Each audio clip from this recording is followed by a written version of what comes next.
এবার মেসি ইভেন্টের স্পন্সরদের জিজ্ঞাসাবাদ করবে সিট। 6টি সংস্থাকে তলব করেছে তদন্তকারী দল। আমাদের সঙ্গে রয়েছেন প্রতিনিধি অনুপ। স্পন্সরদের জিজ্ঞাসাবাদে কোন বিষয়টা মূল ফোকাস করছেন তদন্তকারীরা? তো মেসি ইভেন্টের যে বিশৃঙ্খলা পরিস্থিতি, সেই ঘটনায় কিন্তু অনলাইন যে সিটি সংস্থা যে আধিকারিক তাদের কিন্তু আগে জিজ্ঞাসাবাদ করেছিল। এবার মেসি ইভেন্টে যে সমস্ত স্পন্সর ছিল এবং 6টির বেশি সংস্থাকে ইতিমধ্যে তলব করা হয়েছে। সিটির পক্ষেও চলতি সপ্তাহে তার জিজ্ঞাসাবাদ করা হবে বলে এমনটাই জানতে পেরেছে। ইতিমধ্যেই সমস্ত দিক খতিয়ে দেখা হচ্ছে এবং এই ইভেন্টের কারণ, ইভেন্টের পিছনে কত টাকা তারা স্পন্সর করেছিল সুব্রত দত্তকে, কিভাবে কার সাথে কথা হয়েছিল, গোটা বিষয়টি পরিষ্কার হওয়ার জন্যই ইতিমধ্যে সিটের পক্ষ থেকে তাদেরকে তলব করা হয়েছে। এবং চলতি সপ্তাহেই কিন্তু এই জিজ্ঞাসাবাদ প্রক্রিয়া করার জন্য দেখা হয়েছে স্পন্সরদের থেকে, জানতে চায় সুব্রত দত্তর কিভাবে কথা হয়েছিল, কার মারফত এবং কত টাকার কথা, কত টাকার লেনদেন হয়েছিল, এই সংস্থার কথা বিষয় জানার জন্য জিজ্ঞাসাবাদ করাবে। তার কারণ পুলিশের যে সমস্ত আইনি সহায়তা নেওয়া হচ্ছে যে মেসি ইভেন্টে যারা দর্শক এসেছিল তাদের টাকা ফেরানো, সেই কারণেই কত টাকা তোলা হয়েছিল হিসাব একেবারে স্পষ্ট হওয়ার কারণেই মূলত তাদেরকে তলব করে জিজ্ঞাসাবাদ করতে চায় সিটের পক্ষ থেকে। বেশ, ধন্যবাদ অনুপ।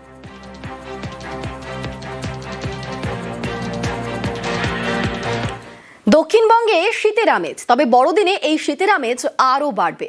গোটা রাজ্যে পারদ পতনের পূর্বাভাস।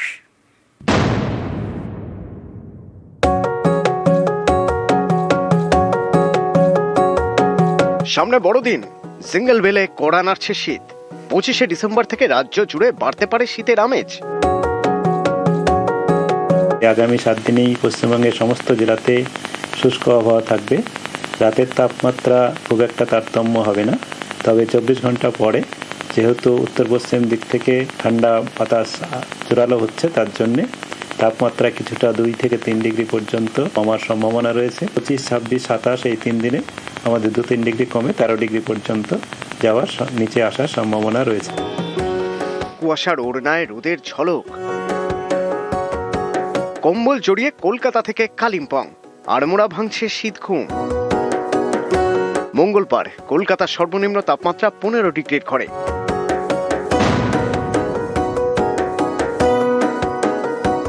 আগুনে হাত সেঁকছে পুরুলিয়া, তাপমাত্রা 11 ডিগ্রির আশপাশে। বাঁকুড়ায় বইছে ঠান্ডা হাওয়া, সোয়েটার মাফলার জড়িয়ে লালমাটির জেলা উষ্ণতা পেতে চায় চুমুক। শীতে জবুথবু উত্তর, কুয়াশার চাদরে এক ফালি রোদ। দার্জিলিং দাঁড়িয়ে 7 ডিগ্রিতে। কাঁপছে কালিম্পং, তাপমাত্রা নেমেছে 9 ডিগ্রিতে। আবহাওয়া দপ্তরের বক্তব্য, 25শে ডিসেম্বর থেকে শীতের আমেজ জোরালো হবে। আমরা 25 তারিখের যেটা ন্যূনতম তাপমাত্রার পূর্বাভাস দিয়েছি, সেখানে 14 ডিগ্রি বা 13 থেকে 14-র মাঝামাঝি থাকার সম্ভাবনা রয়েছে। আর তারপরের দিনও আরেকটু কমে 13 ডিগ্রি বা 12-13-র মাঝামাঝি যাওয়ার সম্ভাবনা রয়েছে। তো কিছুটা কমবে, এখন যেটা রয়েছে তার থেকে কমবে, তবে দিনের বেলায় রৌদ্রোজ্জ্বল হওয়ার সম্ভাবনা রয়েছে। সকালের দিকে হালকা কুয়াশা হতে পারে। নিউজ 18 বাংলা। রাজ্যের বিভিন্ন জায়গায় ঘন কুয়াশা, আর এই ঘন কুয়াশার জেরে থমকে নৌকা চলাচল। কাটোয়ায় সাময়িক বন্ধ ফেরিঘাট। ঘন কুয়াশায় দৃশ্যমানতা তলানিতে, যে কারণে দুর্ঘটনা ঘটতে পারে এমন আশঙ্কাতেই সাময়িক বন্ধ ফেরিঘাট। সকাল থেকে নৌকা না চলায় যাত্রী ভোগান্তি। কাটোয়া থেকে নদিয়ায় যেতে রীতিমতো হয়রানির শিকার হচ্ছেন বাসিন্দারা।